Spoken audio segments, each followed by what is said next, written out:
So, in this chapter, we are going to talk about um, atomic structure and the periodic table.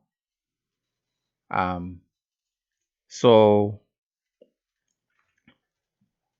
really, when you talk about an atom is just a basic unit of a chemical element. So, what is this chemical element?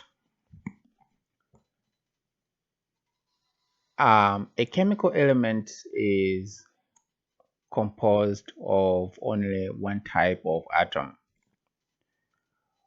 For example, let's take an atom hydrogen. So hydrogen atom is shown as H. So this is hydrogen atom. That's the symbol for hydrogen atom. That symbol can also mean hydrogen element. So it can also mean hydrogen element. But then usually hydrogen exists as two atoms. We call it diatomic. So hydrogen gas exists as H2. So H2, while composed of two hydrogen atoms, is also an element. So this is hydrogen element. Why is H2 hydrogen element? Because it is composed of two hydrogen atoms. So as long as the atoms composing an element are one type, so that's the most important part. So we have one type of atoms, we form an element. Some examples of elements are oxygen. So oxygen has two oxygen atoms, so it is an element there. Nitrogen has two nitrogen atoms, so that is nitrogen element. Then we have sulfur, 8. So sulfur with 8 sulfur atoms is also an element. But even a single oxygen atom is also an oxygen element. So an oxygen element can be O2 or just O. Another example is chlorine, Cl2. That is an element. We have bromine, Br2. That is an element. Even just Br, also an element. So anything that is composed of one type of atom is an element. A compound. A compound is composed of two or more different atoms. So if you have something like carbon dioxide, which is CO2,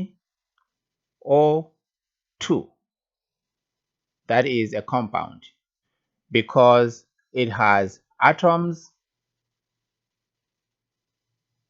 from carbon and it has atoms from oxygen. So these are two different atoms. Another example is water. So water is an element because water is water is a compound, not an element. So water is a compound because water is composed of atoms from hydrogen and oxygen. Then we have methane. Methane is another compound because it has atoms from carbon and hydrogen. So anything that has two or more different atoms. But when we talk about elements and compound, in both cases, the atoms must be chemically bonded.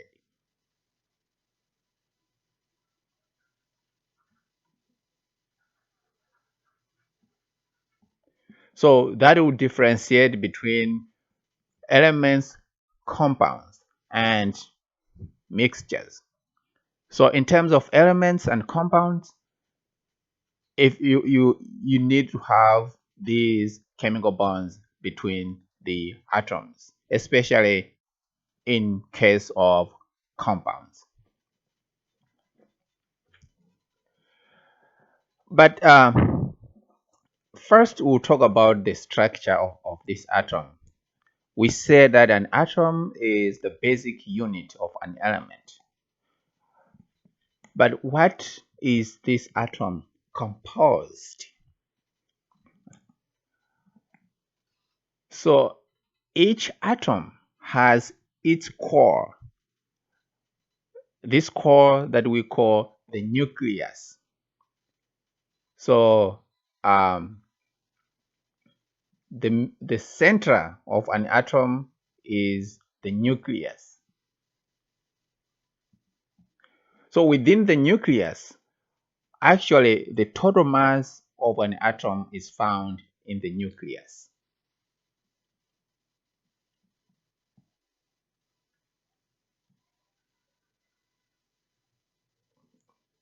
The total mass of an atom is found in this nucleus. Now, the nucleus of an atom uh, contains two subatomic particles. So the nucleus has positively charged particles that we call protons. So the protons are positive. And then the nucleus also has zero charge particles or neutral particles that we call neutrons. So the neutrons have zero charge or they are neutral. As we will see later, the mass of an atom will depend on protons and neutrons. So that is the nucleus. So I can say that nucleus contains protons and neutrons. Then an atom has what we call energy levels. So energy levels sometimes are referred to as shells or orbitals. So that's another component of an atom. Now, these shells, these energy levels, contain subatomic particles that we call electrons.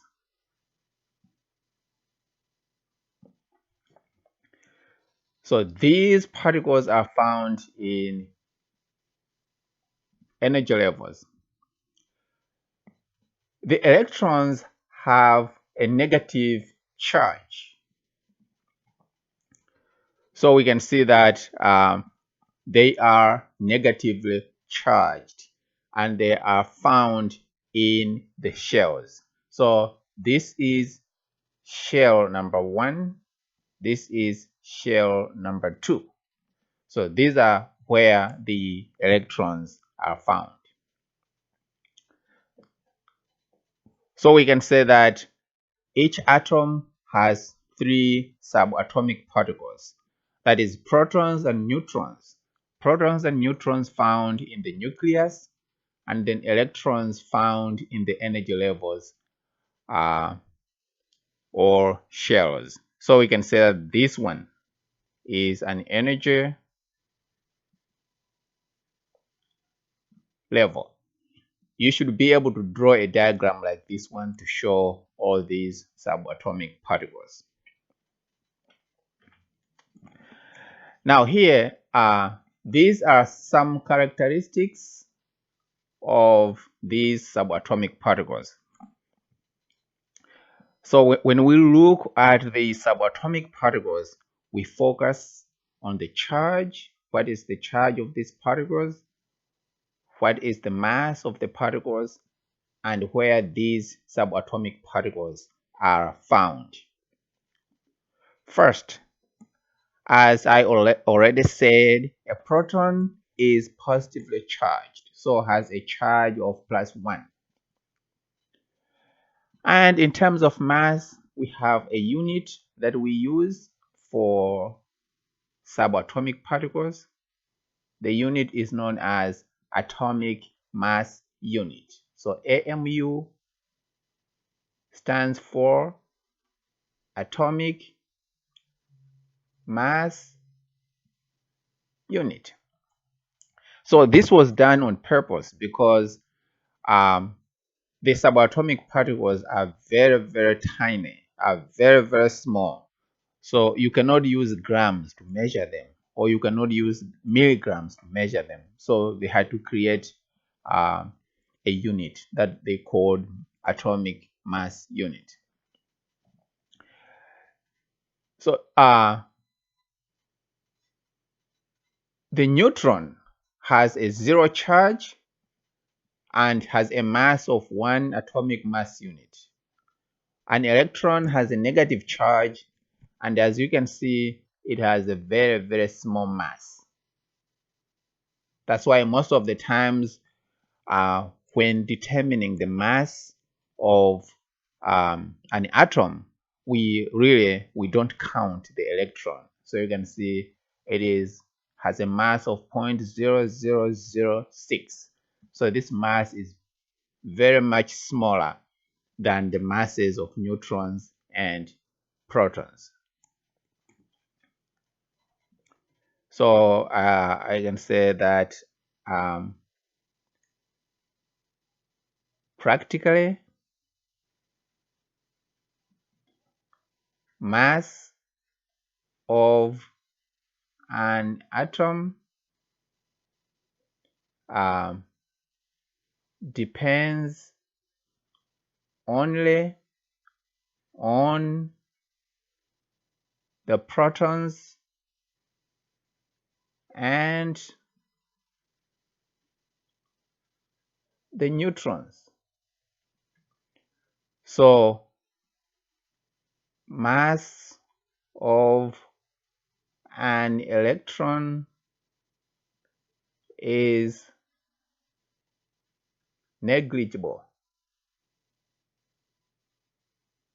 Negligible means it is really too tiny to consider.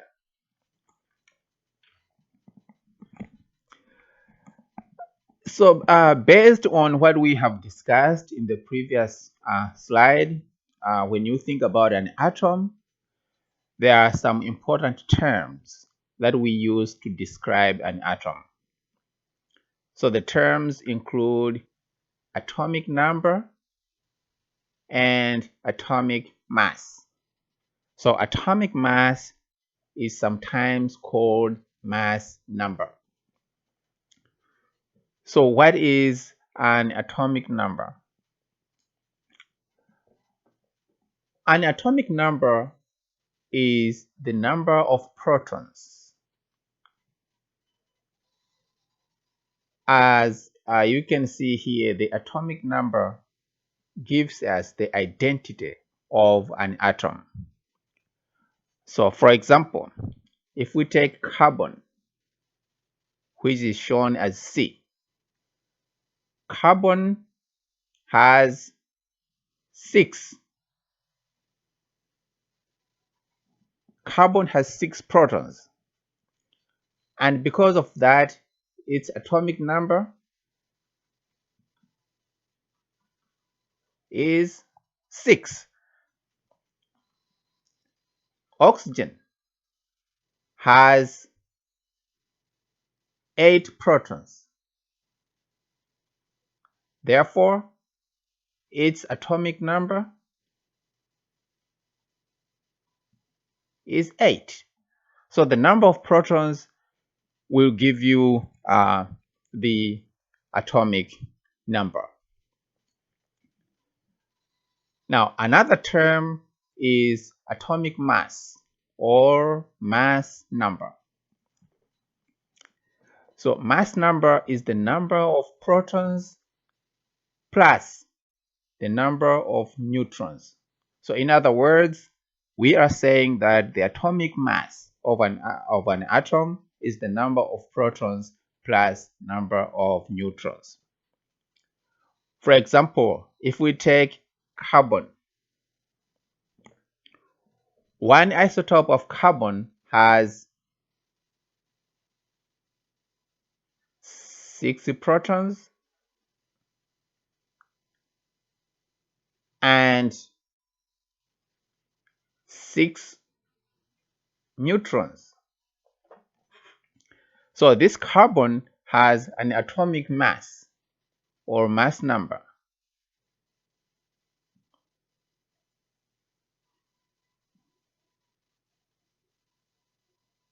which is 12 atomic. So let me just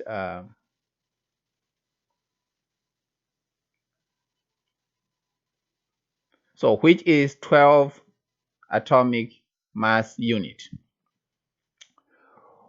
Why do we have 12 atomic mass unit? We know that each proton has a mass of 1 atomic mass unit, and each neutron has a mass of 1 atomic mass unit. So 6 protons will have 6 atomic mass units, and 6 neutrons will have 6 atomic mass units. When you add the two masses, you have the mass number of 12 atomic mass units. The same thing with oxygen. Oxygen has 8 protons, 8 neutrons,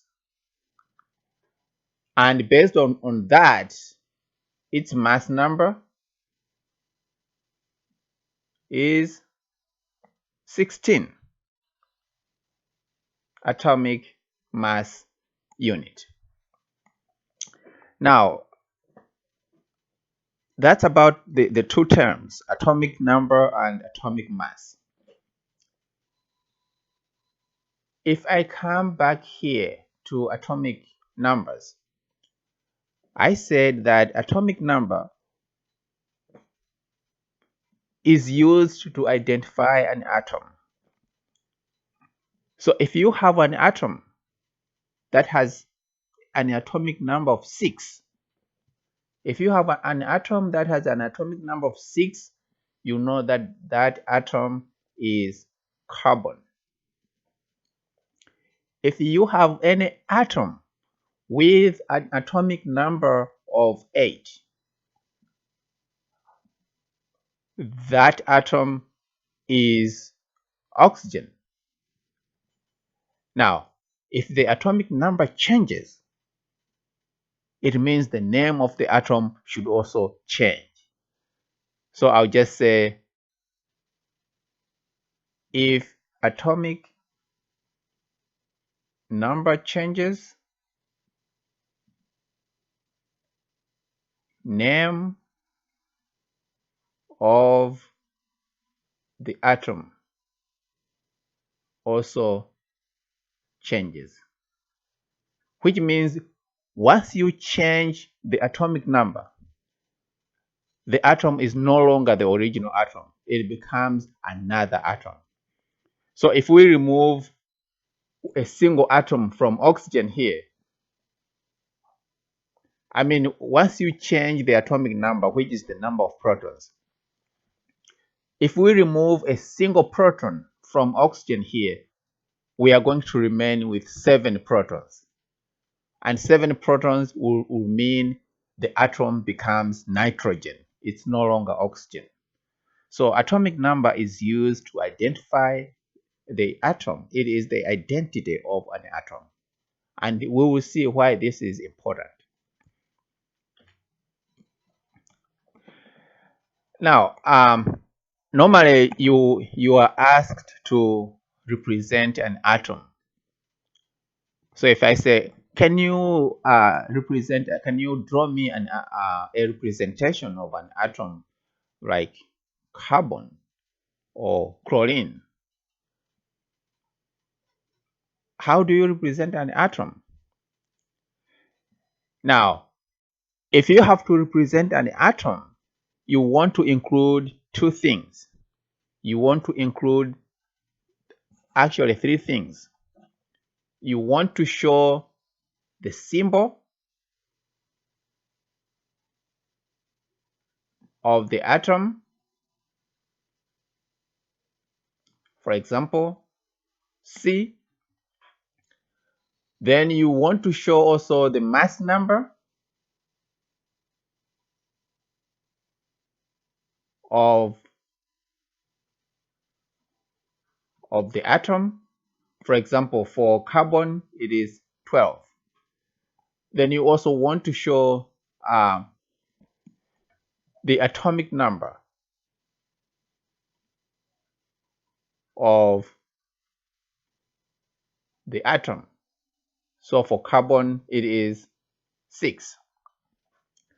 So normally, atomic number or normally the mass number is put at the top, the side, the atomic number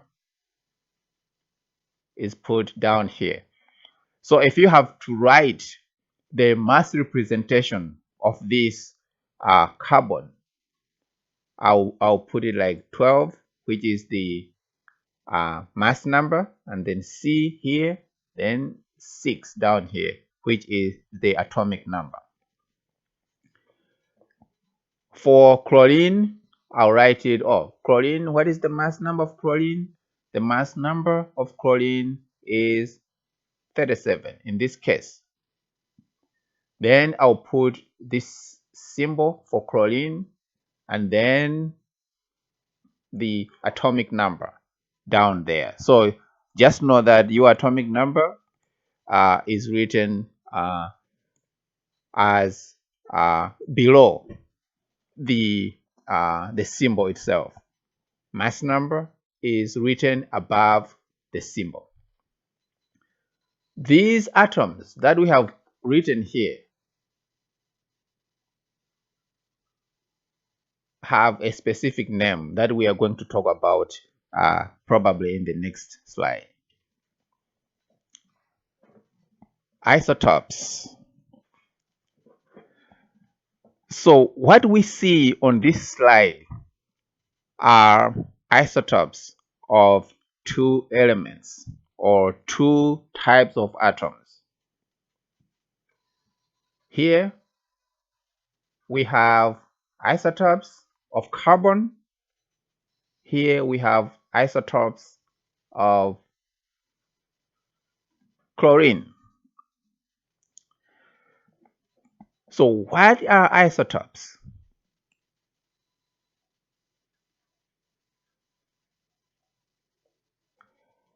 Isotopes are elements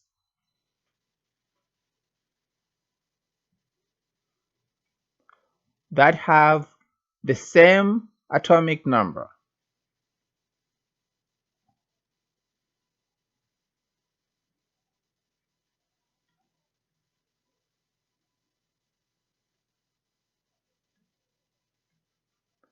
but different mass numbers. So they have the same atomic number but different mass numbers. For a single element, the atomic number must never change. So we need to know that for a single element, the atomic number must never change. But most of the elements have different mass numbers. So, for example, if we take carbon, why are the elements, the three elements that we have here, why are they all called carbon? The issue is they are all called carbon because they have the same mass number. So the mass number, oh, pardon me, not the same mass number. They are all called carbon because they have the same atomic number. So you can see all the three carbon atoms have the same atomic number. As I said, this atomic number is the identity of this carbon. But you can see here, they have different mass numbers.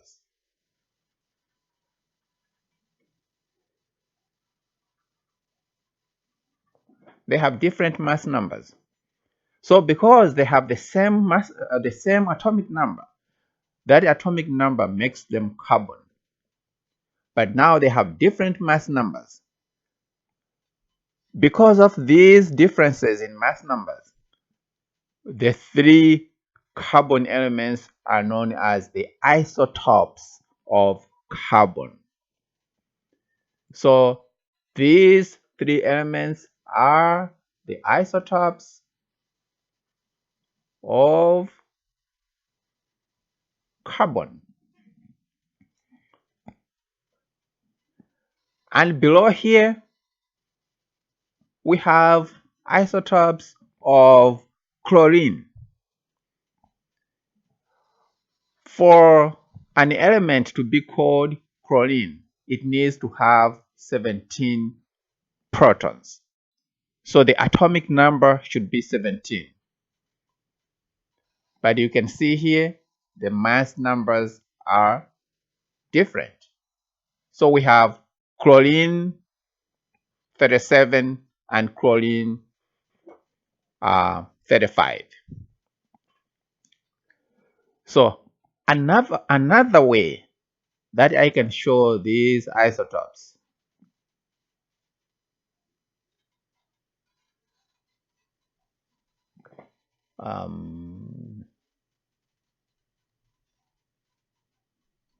so if I can another way to show these isotopes is we actually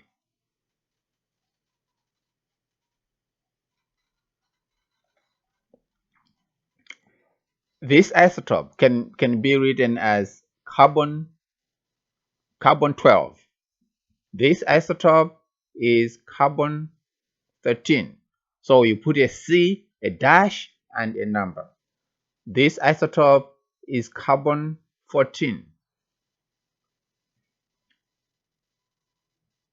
This carbon 14 is the one that we use to determine the age of that's what we use in carbon dating. So we use carbon 14.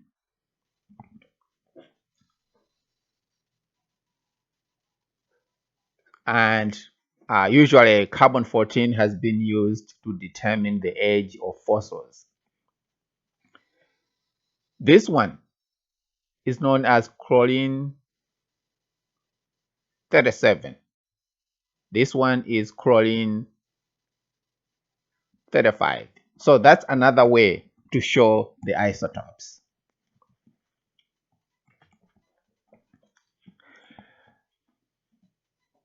Normally in nature,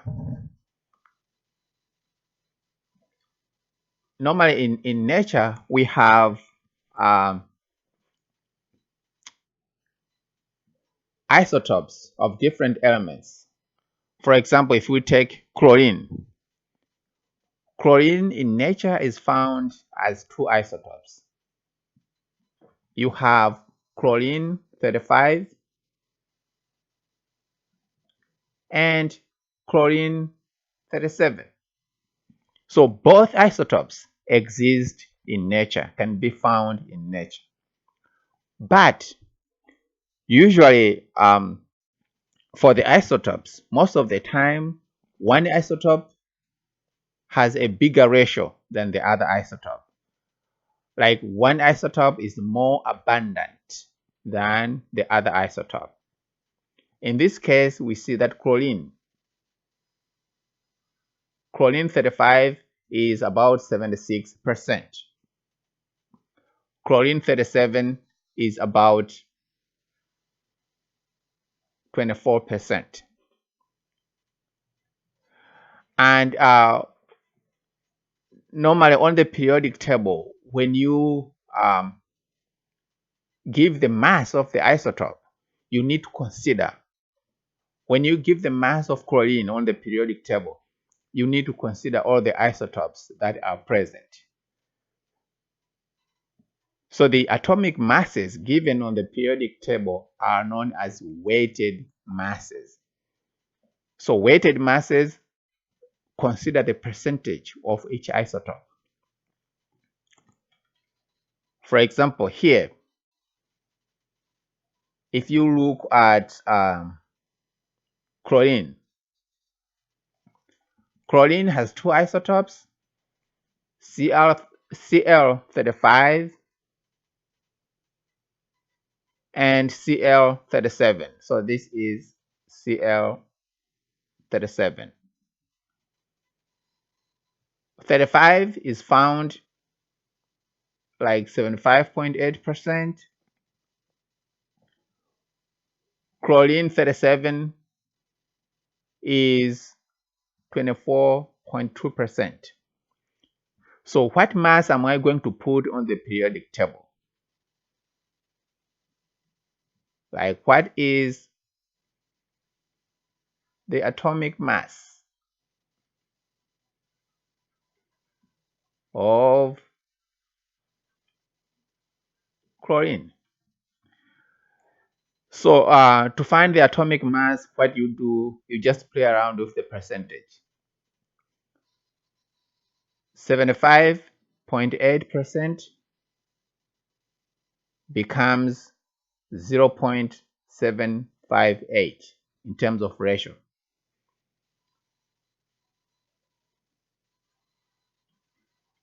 24.2% becomes 0.242 in terms of ratio. So because you are obtaining weighted mass,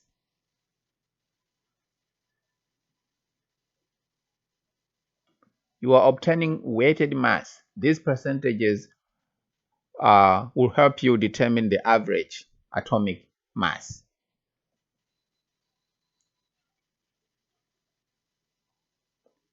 So the atomic mass is given by the ratio times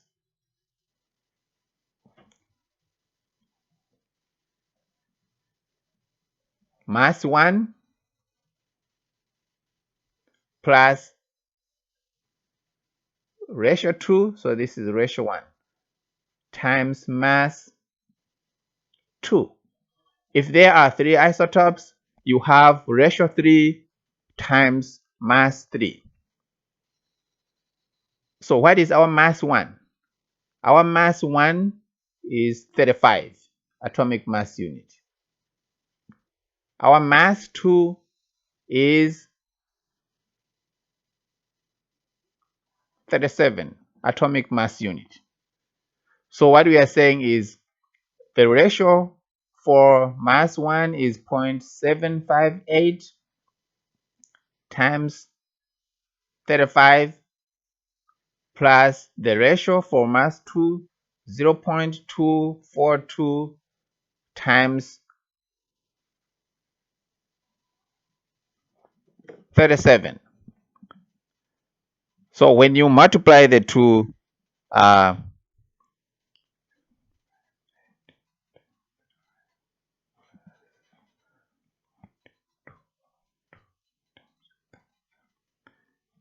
you get the atomic mass of chlorine as 35.48. So this is the mass that you are going to see on the periodic table. So what we are saying is when you see the mass mass of an atom on the periodic table, they used all the stable isotopes that they could find to determine that mass. So we were just talking about this periodic table. What is this periodic table? I'll give you something to read about the history of the periodic table. But really, what scientists did was, okay, we have all these elements, but how do we know about the properties of these elements? Or is there a pattern among these elements?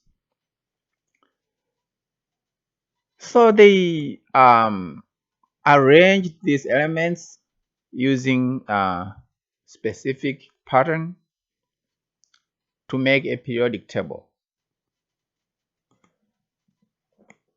So in simple terms, a periodic table will arrange elements based on increasing atomic numbers and also the number of electrons in the outer shell.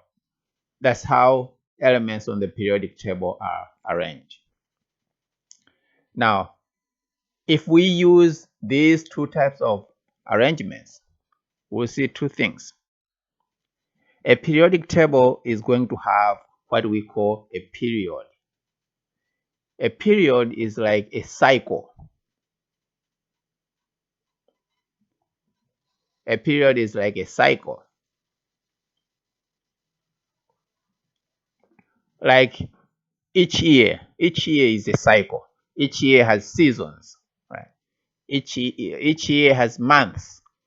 So 1 year is one cycle. The next year is another cycle. The other year is another cycle. That's what happens with periods. On the periodic table, a period is a horizontal row on the periodic table. So each horizontal row is one cycle on that periodic table. And then we have groups. Groups are vertical columns on the periodic table. So each period the periodic table will have these two types of arrangements, and we'll see what this means. Now, if you look at this periodic table shown here, this is period. This is period 1. That is the first vertical column. This is period 2, the second vertical column. Not vertical column. Let me say it again. So this is period 1. This is the first row. Period 2, the second row. Period 3, the third row. And period 4, the fourth row. In terms of groups, this is group 1, the first column. Group 2, the second column, Group 3, Group 4, Group 5, Group 6, Group 7, Group 8. So each period has these um, columns and rows. Now, there are some properties of the periodic table um, that we are going to talk about.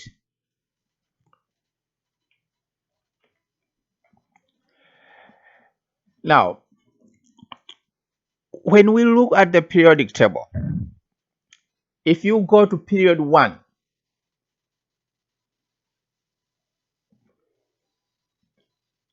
if you have a nucleus here, I'll say N. Period 1 means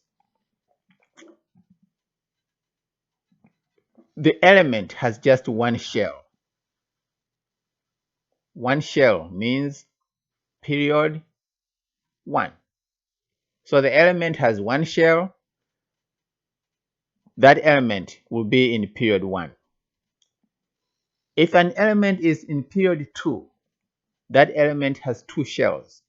So it will have nucleus here. It will have shell 1 and shell 2. It means that element is in period 2. If an element is in period 3, it has 3 shells.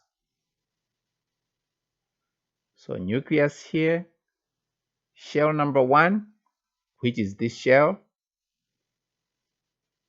shell number 2, which is this shell, and then shell number 3, which is this shell. So the period will determine how many shells or how many energy levels an element has. If an element is in period 3, it has 3 energy levels. If an element is in period 4, it has 4 energy levels. That's what a period means.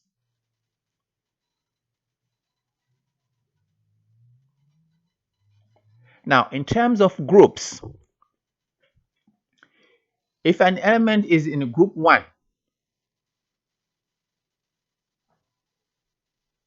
so I'll say outer electrons.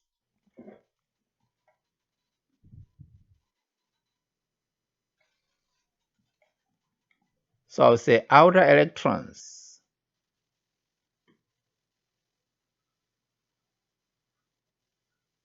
If an element is in group 1, it has 1 of these outer electrons.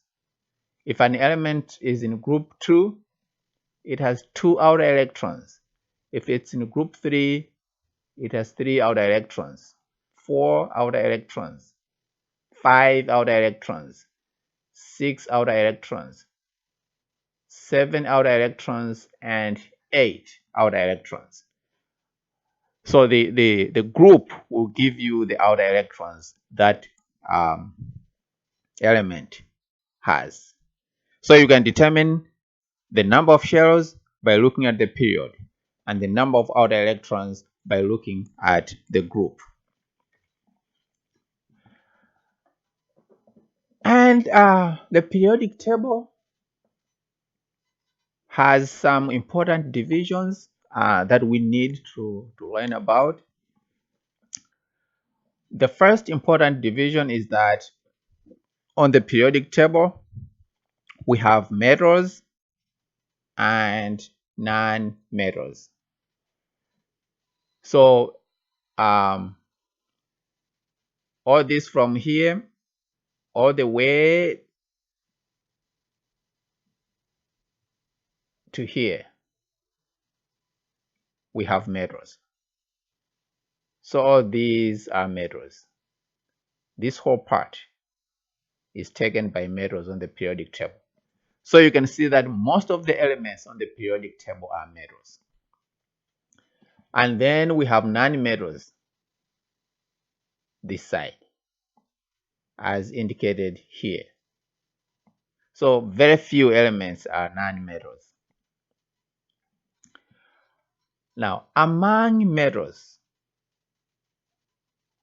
we have what we call alkali metals. So group 1 elements are known as alkali metals. Group 1 are alkali metals. These ones. The whole group here is alkali metals. Group 2 are known as alkaline earth metals.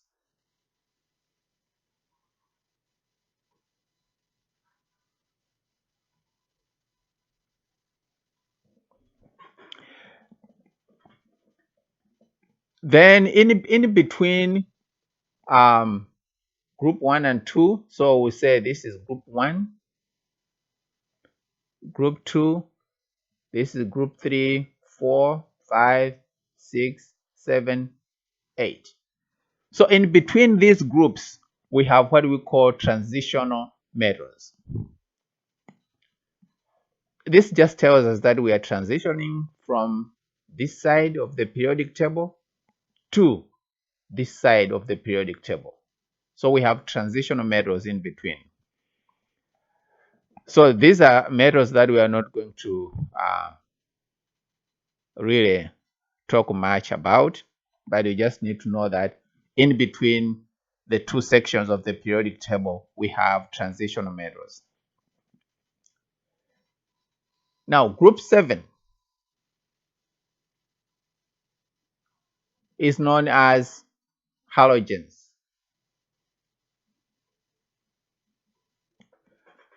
And group 8 is known as inert elements or noble gases.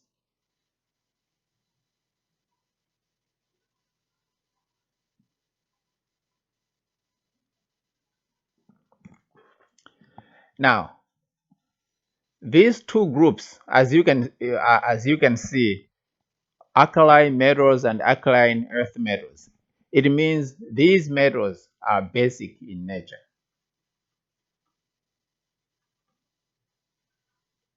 So basic, we are talking about acid and bases. So the metals are basic in nature. Noble gases, we call them inert because they are unreactive. They don't want to react. So because they don't react, they are known as noble gases or inert elements. Now, this is another way of showing these metals or these elements on the periodic table, just kind of using what we call electron diagram. So you can see here, period 1, you can see that the electron is in the first energy level.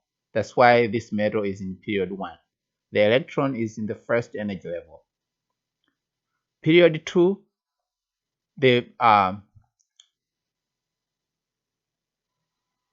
last electron is in the second energy level. That's why these are period 2. You can see period 3 here. It has 3 shells, and the last electron is in the third shell. Period 4 has 4 shells, and the last electron is in the fourth shell. If we look at group 1, we see that the outer shell, the last filled shell, has 1 electron only. So you can see here, we have 1 electron. Here we have 1 electron. Here the outer shell has 1 electron. This one also has 1 electron in the outer shell. Group 2, we have 2 electrons here, 2 electrons in the outer shell. The same thing with calcium, 2 electrons in the outer shell. Group 3, you can see we have 3 electrons here in the outer shell. 3 electrons in the outer shell. So we keep on up to group 8. Except for helium, which has 2 electrons. But if we go to neon here, we see that it has 8 electrons in the outer shell. So the outer shell is completely filled. The same with argon here. It has 8 electrons in the outer shell. So that's another thing when we say a noble gas has its outer shell completely filled. So it doesn't need more electrons.